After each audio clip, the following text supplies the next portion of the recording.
Some of you want to manifest physical healing.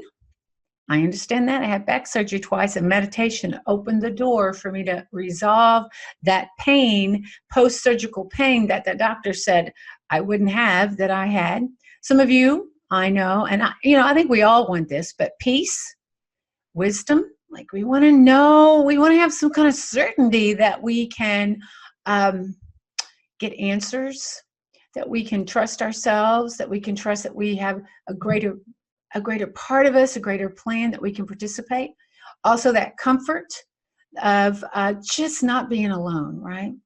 So if you're drawn to spirituality, that's a reason why you're here, why you chose this, because if we're being drawn to that spirituality, learning about meditation, learning about energy, you are in the right place. Are you ready to connect with your spirit guides, angels, and loved ones?